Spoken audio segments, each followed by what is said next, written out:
राधे राधे, जय श्री श्याम। दोस्तों, आज मैं आपको बताऊंगी कि घर में और तुलसी में किस प्रकार शालिग्राम जी की स्थापना करते हैं।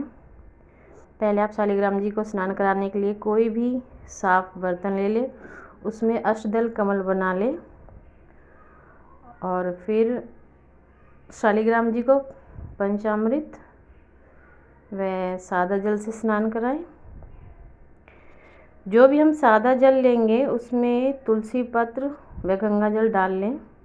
तुलसी पत्र अवश्य है शालिग्राम जी की पूजा में। पहले पंचामृत से स्नान कराएंगे और शालिग्राम जी को, अगर आपके घर में दक्षिणावर्ती शंख है तो आप उससे भी स्नान करा सकते हो, और अगर नहीं है तो आप जैसे भी स्नान कराओ।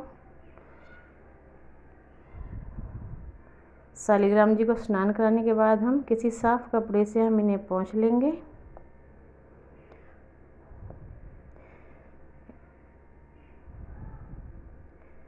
इन्हें पोंछने के बाद हम इनका श्रृंगार करेंगे।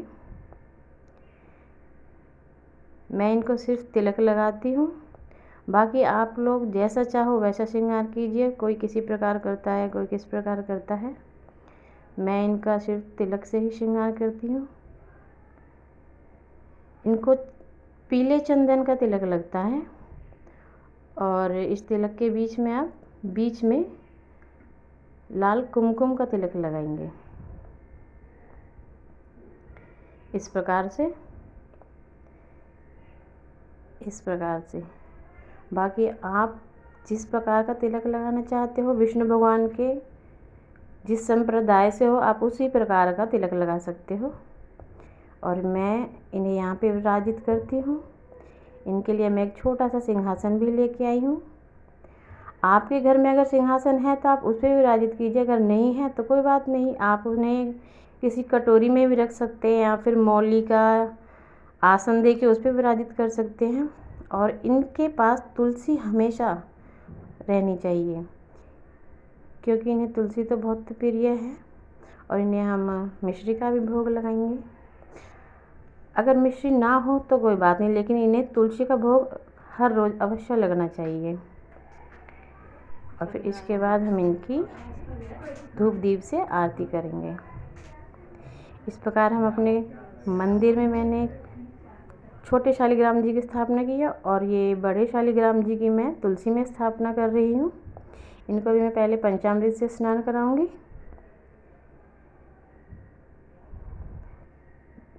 पंचामृत से स्नान कराने के बाद मैं इनको सादा जल से स्नान कराऊंगी।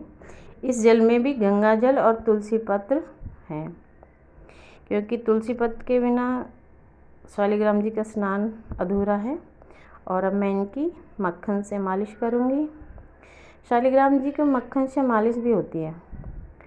अगर आपके घर में मक्खन नहीं है तो कोई बात नहीं, जो आपके घर में जैसा भी घी हो आप उससे कीजिए, लेकिन कोशिश कीजिए कि मक्खन गाय का घी हो तो और भी ज़्यादा अच्छा है। और अब हम शालिग्राम जी का श्रृंगार करेंगे। यहाँ पे भी मैं शालिग्राम जी को तिलक का ही श्रृंगार करूँगी। आप लोग जैसा चाहे वैसा श्रृंगार कीजिए। ये शालिग्राम नेपाल में गंडकी नदी में पाए जाते हैं, जो कि असली शालिग्राम होते हैं। आपको तो सभी को पता होगा कि मेरी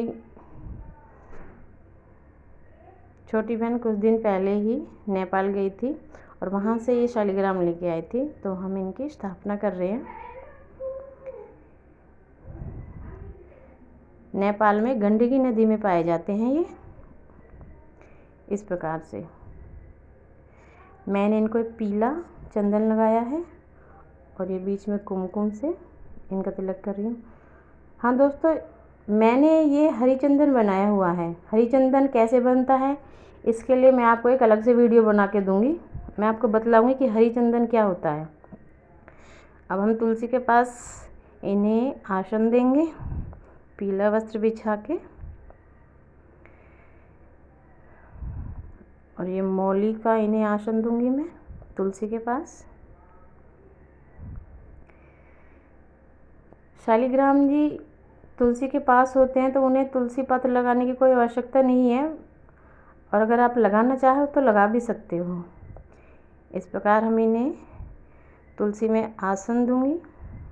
शालिग्राम जी को यहाँ पे हम बिठाएंगे। ये शालिग्राम जी के पास तुलसी है, कुछ पुष्प हैं।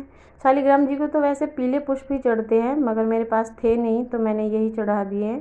क्योंकि नहीं है तो कोई बात नहीं, जो है जो जिस टाइम जो अवेलेबल है तो वही चढ़ा देते हैं। ये देखिए मेरे शालिग्राम जी कितने प्यारे लग रहे हैं, कितने सुंदर लग रहे हैं। अब मैं शालिग्राम जी को चंदन लगा के तुलसी लगाऊंगी, क्योंकि चंदन से तुलसी चिपक जाती है, वो छूटती नहीं है इसलिए। हालांकि यहाँ पे कोई ज़रूरत नहीं है। और ये मैं इन्हें मिश्री का भोग भी लगाऊंगी। अगर तुलसी के नीचे शालिग्राम जी विराजित हैं तो कोई ज़रूरी नहीं है कि हम उन्हें तुलसी का भोग लगाएं, क्योंकि तुलसी जी तो उनके हर समय उनके पास है। अब मैं तुलसी